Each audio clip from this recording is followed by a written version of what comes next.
Saskatoon, Saskatchewan, a picturesque city on the Canadian prairies. But the city's first responders are some of the busiest in the country.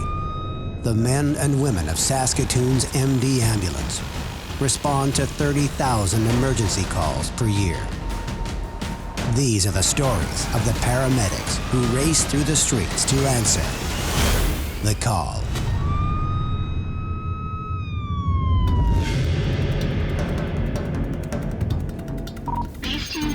You're responding to a car versus pedestrian MVC. 27-year-old male. Patient is conscious but not alert. En route, you definitely go over some different scenarios of what could happen, especially when there's this rate of speed. It says on here, serious bleeding from head. So possibly a head injury. Whether he was conscious or not, we're not sure. We've got to wonder if alcohol is a factor. Well, yeah, and you got a couple bars there as well. Yeah, a couple pubs in this area. In a call like this, our on-scene time is what makes the big difference, getting on scene and off scene. So as we pull up, we see the city police, city fire already on scene. Yeah, they got her. She's supine on the grass. I'll just grab the stretcher. You want to do a session? Yeah. Not too bad. He was over at the pub over there, and they just passed out, and Luke had to kick him out. He made his way over here. Okay. Crossing the road, and this car that was just coming in this turn lane. Is this the vehicle that hit him there?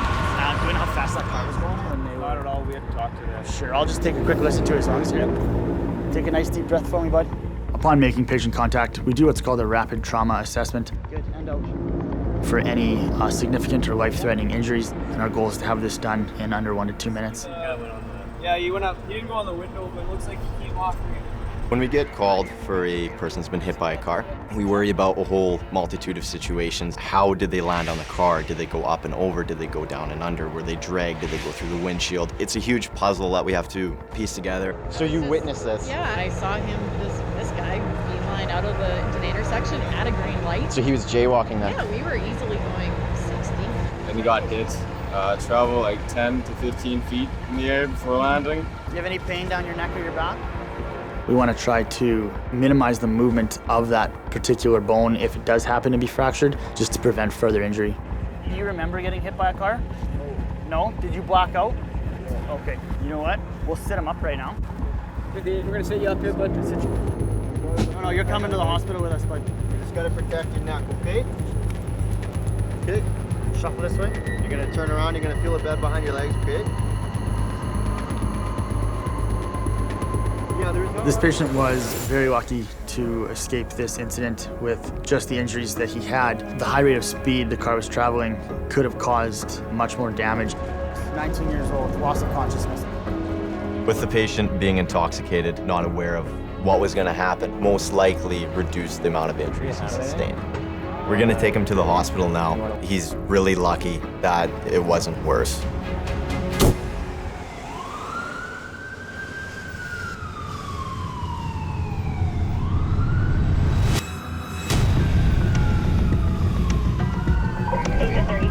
You're responding for a 25-year-old male who has been stabbed to the forearm. All other details are unknown. So we're going to an apartment that's known for some gang stuff. I'm wondering if it's not these little ones up here. Yeah, guaranteed that's where it is. We just kind of have to wait till the area is safe before we can go on scene. It's important that city police arrive on some scenes first before we get there, just to ensure that we're safe in doing our job. 4, stab to the forearm, and just confirm code 8's on scene. Code 8 is our code for Saskatoon City Police. It's very important that we secure the scene. It is now safe to proceed. Yeah. The problem with a stabbing is that you don't know the depth of the injury. You can see on the surface the length and width, but you don't know how deep it's gone. Are we going right upstairs, or? Okay. There could be an arterial bleed, and an arterial bleed is life-threatening, and a person can die within minutes. Do you want to come to the truck? Maybe we'll check you out. Have a seat on the bench there, bro. Bleeding lots? Was. Okay, just leave it like that for now. Was it spurting blood, or was it? At first it was. We see the police have actually already applied a tourniquet to stop the bleeding. So what happened, bud? Sometimes somebody will have an injury that they can see or feel, but not realize they've been stabbed somewhere else. We call that a distracting injury. Is that it? You weren't stabbed anywhere else, eh? Poke me on the side somewhere, maybe on my head. Yeah. They're so focused on the injury that they can see that they don't feel anything else. Can you move your fingers? I can, but my arm's going real numb. Like. Yeah, because the tourniquet's on. We put a tourniquet on above the wound and we use it to stop the blood flow. I think we're going to try with the tourniquet off. I don't think it's arterial, and if we need to put the tourniquet back on, we can do that. We're going to keep it, though, just in case. For a city police officer to identify a major wound like that, to have a tourniquet on him and essentially treat the patient before we even arrive is fantastic. Maybe I can have that thing back then. Do you want to toss me that tourniquet? Sure. It has blood on it. It was very quick thinking of the officer to apply that tourniquet. Not all police officers carry them. What type of knife did she use? Like a little kitchen knife. He was lucky. It could have been a lot worse. The knife is bigger. If it was sharper, it could have died right then and there. I need a finger. I was gonna die or something. Yeah, the mean streets of Saskatoon.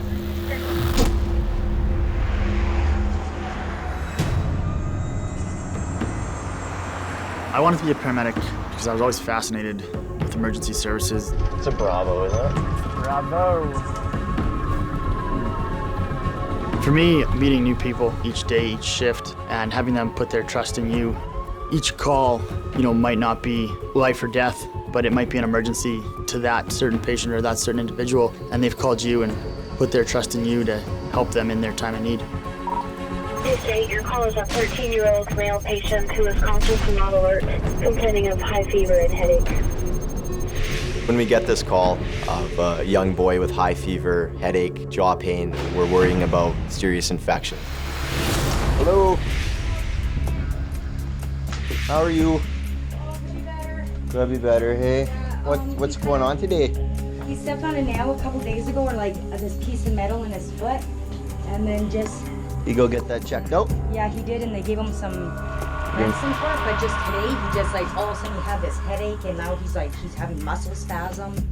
Mom says he stepped on a piece of metal or a nail? Yeah, in the bathroom, a piece of metal on the floor is up. Okay, how's your face feel? Okay. Everywhere? Just my face. Okay. I have a bad headache. Can you open your mouth for me? Is your jaw hurt at all? Really? Okay. Okay, I'm gonna take a look at your foot here too, okay? That cut near the heel is from that metal? Yeah. It looks infected. I think this is a bit of an infection that's going on. It's kind of gone like through his blood. Okay, look at me. Go like that. Puff your cheeks out. Don't let me push them in. Perfect. Okay, so you said you've been puking a bit? I was puking like 3 hours ago. He is definitely sick, and any infection left untreated has the potential of worsening or becoming fatal. Can you feel me touching your hands? Yeah. Does it feel the same on both sides? No. He needs to go to the hospital. He's not acting appropriately. He looks unwell from just anybody's standpoint. Grab my hand. I also vomited earlier. Yeah, you're really warm. We're concerned this patient is becoming septic, which is when the infection spreads throughout the body. Let's stand up for just a quick minute, bud. So we're gonna put this tarp underneath your bottom, okay? We're gonna carry you out of the house for a bit. You can sit back down. How does it feel to stand? There you go. How have you been eating? Okay, no appetite? We're going to take him to the hospital. They'll do tests, blood work, and if needed, he'll be treated with antibiotics. An incident like this can be scary for a young patient and his family, especially if the infection starts to spread throughout the body. But being normally healthy, quite confident he'll have a full recovery.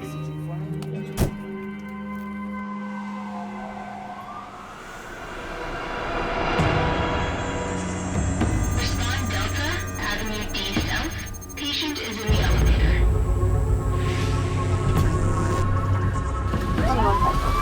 I think that's the same building. Going for a man down, unconscious in the elevator.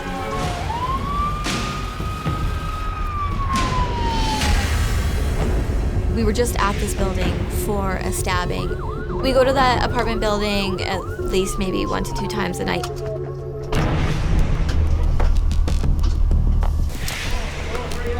We arrive on scene and we find a male passed out in the elevator in our previous patient's blood.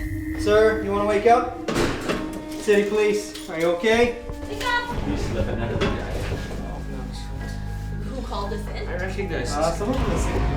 Hey, You've been drinking. some paramedics. How you feeling? What's your name, sir? What? Hey, So we wake the gentleman up, and he's not happy to see us. Can we take you to St. Paul's? What? Initially, I believe that he thought we were police officers, and a lot of the time, they're not happy to see police. No. If you don't go to the hospital, you're going to jail. People are combative because you're ruining their good time, you're taking them away from their situation, and they just want to be left alone. What if we give you a good place to sleep tonight? There'll be a bed and a blanket and maybe a sandwich. Don't start getting rowdy. Are you gonna crawl up onto this bed? Come on. Don't start that. You're just gonna be calm, eh? 1, 2, 3. That's better. There we go, bud. Let's boost you up in the world, too, over. Some people that aren't really heard in society, they feel like they're kind of pushed aside. I speak for them when they're not able to speak for themselves. Just be calm. Just be calm. It's What? okay. I'm one of the paramedics. I'm not a police officer, okay? Sometimes they can't do that physically, or they don't have the capacity to do that. So if you stay calm, we'll stay calm, so you can sleep, and in the morning they'll let you go home. Okay? I can be that voice for them. I like being that advocate. For me, that's the most rewarding part of the job.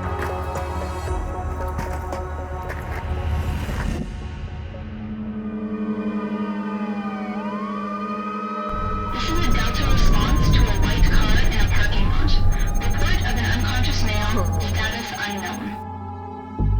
We were called for a male unconscious in his vehicle in a mall parking lot. Police were on scene and they were unable to wake him up. Hello? Now comes the question, is it alcohol, is it drugs, or is it another medical condition? Did he have a heart attack? If it was a medical emergency such as a heart attack or low blood sugar, he's not going to suddenly wake up and open the door. In the bottom corner. Gotta make sure that he's okay. Sir! Well, no, because that's not gonna stop. He's moving. Roll the window down, open the door. Hey! Hey. Put it in park! Put it in park! You want us to pop it? We gotta. Put it in park! Roll the window down and open the door! Hey, just a minute, where's this for? No, it wasn't. No, it wasn't. Smashed your window because you weren't listening. Because you were putting it in drive, sir. We can't have you doing that. No, it wasn't that at all. Do you have any medical issues that we need to know about? They're probably going to take him, but we're going to medically check him out and make sure that it's not a medical thing. So we just gotta take your blood pressure, your vital signs, see if you're okay, okay? Do you have any medical problems? We'll get you to stand up, okay? As paramedics, we need to be careful that our patients are safe to leave. We had to make sure it wasn't an underlying medical condition, as well as we had to make sure that he wasn't too intoxicated to go with the police. Let's saddle up.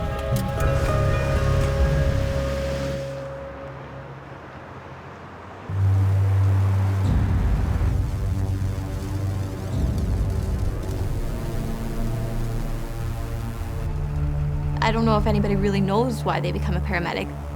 Sometimes it can be a very hard job to have because you only see people at their worst. But, you know, you just want to help people. It's just what we do.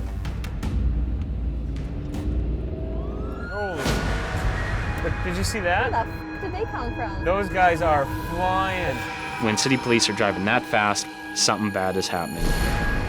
Police to 34. We're responding for a 35-year-old male. He's been stabbed. No other details at this time. Police is en route. Instantly. We both feel it. We both know that it's something serious. He's not completely alert. Multiple stab wounds. Multiple stab wounds. Outside Saskatoon. Idle round drive south. Okay, so if he's legitimate multiple stabbings, we'll just get him in the truck. Yeah, and then we'll just go. Police to 34. Call has just been upgraded to Delta. We're just about there. So city police, they want to know how long it's going to be before we get there. That happens very rarely, and when it does happen, Holly and I both know that that's a serious call. Come on, lady. Keep your head on the swivel. There he is, right up against the wall.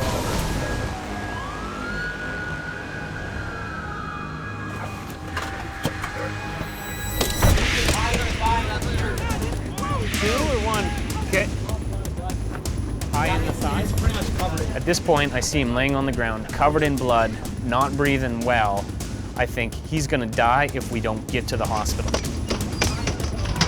Again. Okay, that's good. Tourniquet again. So the same cop that we seen earlier in the night has now got a tourniquet on the second stabbing, buying this guy a chance to get to the OR. Femur. Femoral artery, maybe. It's covered up, it's right here. The patient was stabbed in his femoral artery. He is bleeding to death. Yeah. We need to get him in the back of the ambulance and we need to go. 1, 2, 3. Did you guys take him out? Yes. Yeah. Cover him up. Left femur. We'll be going to the U.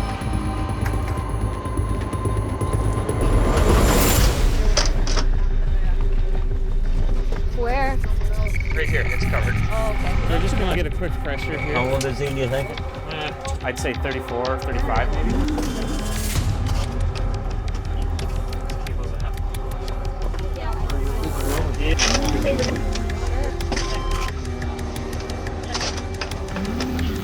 A trauma alert for approximately a 35-year-old male. He's been stabbed in the left femoral, very pale. We're just getting vitals for you so you can determine what type of trauma alert to put out. I'll get back to you right away. We're good? Yeah. Shelby, you're gonna ride? We're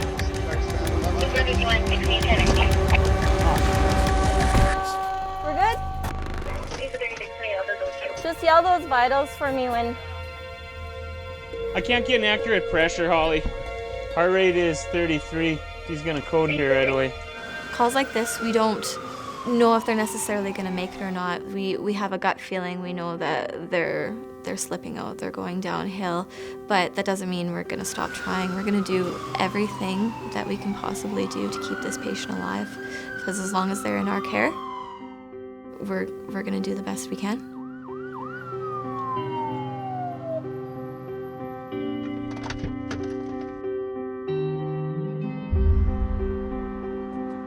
When you go out for drinks with your friends, or you go home and your parents ask how your day at work was or something like that, it's really tough to put that into words, you know? I can't explain that.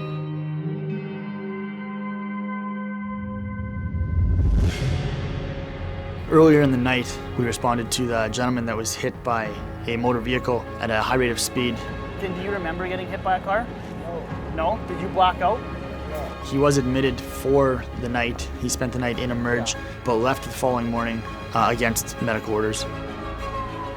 So the first stab wound patient of the night. Was it spurting blood or what? Yeah, at first it was. It was discovered in hospital that he did have an arterial bleed, went to the OR for repair of the injury, and admitted to hospital to recover. Our second stabbing victim, we got him to the hospital as fast as we could. I can't get an accurate pressure, Holly. 3 is Bravo to the... We get to the hospital. He goes into cardiac arrest twice in the emergency room. By this point in time, he was basically gone. Absolutely, it's tragic, and I feel bad for his family and his friends. Just because of one night, one mistake, he's gone. I wish there was more that we could have done so that he could have walked out of the hospital.